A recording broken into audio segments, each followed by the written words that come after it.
There. It just took a mighty jump. Oh. Well, between Linda and I, we finally got the top bolt in where it belongs. And I found, I'll see if I can get a picture of this. There's a gap between the rear spacer and the mounting boss. And so we do need this big thick washer spacer.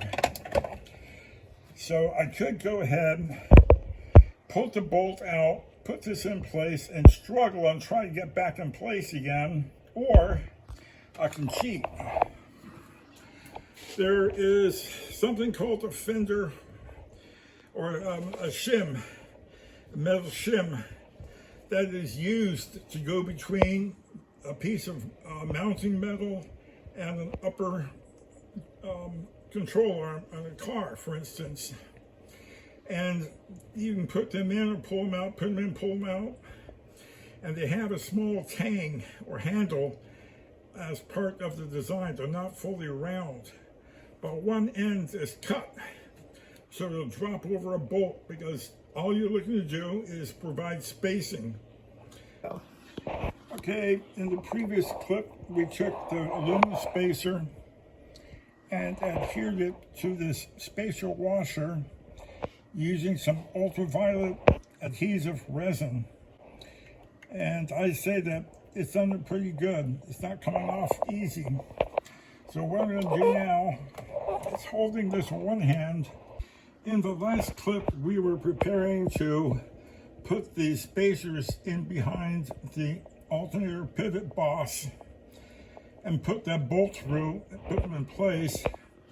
And I found that I still need to use this thick washer as part of the spacer. I was hoping I wouldn't have to, because getting both these lined up with that bolt and the alternator boss in a tight area is a real pain in the neck.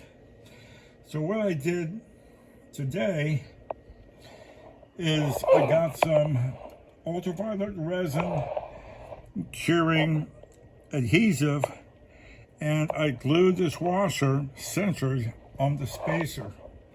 And then I used ultraviolet to hit it outside and inside to cure the resin. And boy, that is unsolid.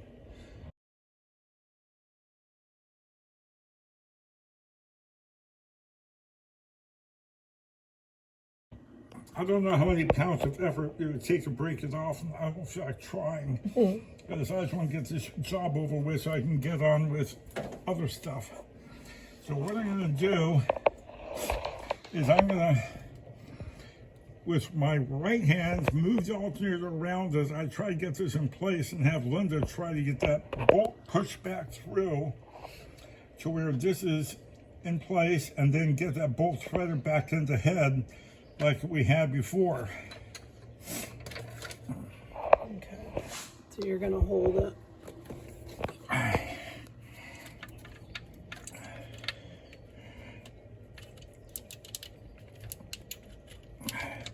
If you hold the alternator, I'll pull the screw, bolt, whatever you call it. Okay, is it out? Yeah, but I'm not going to find it in there easily. Oh, here we go. Tell me when to push.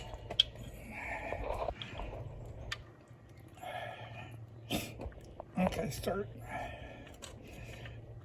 Can I get it? Keep going. Keep going. Good. Okay. And I just gotta Perfect. Now I have to line the bolt up with the head without dropping anything.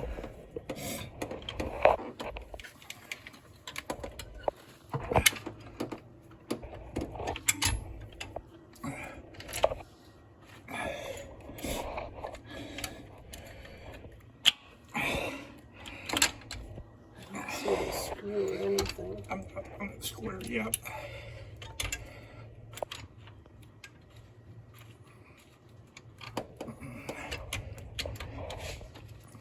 There. No, you're way off. So I come toward me? Now, no, away from you. Away from me? Yeah. How about there? Close. There. Nope, keep going away from you. Right there. Is it biting? Yeah, maybe.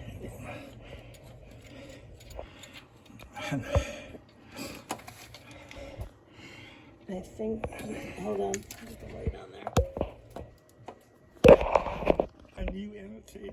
Okay, with me holding it up and telling him go away from him and go up, he was able to perfectly line it up and got the bolt into The threaded hole. the threaded hole. I'm trying to see it from up above. But you won't be able to.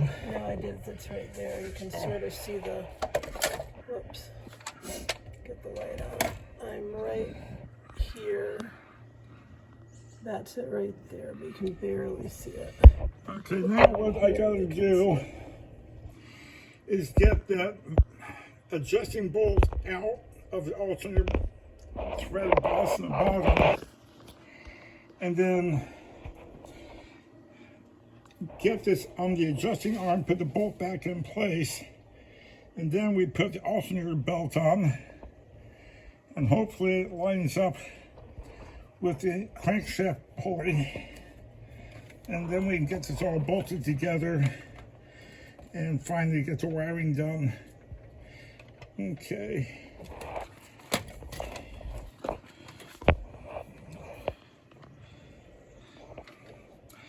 If you come over here, you might be able to see where the bolt, there's a mounting bolt. Yep.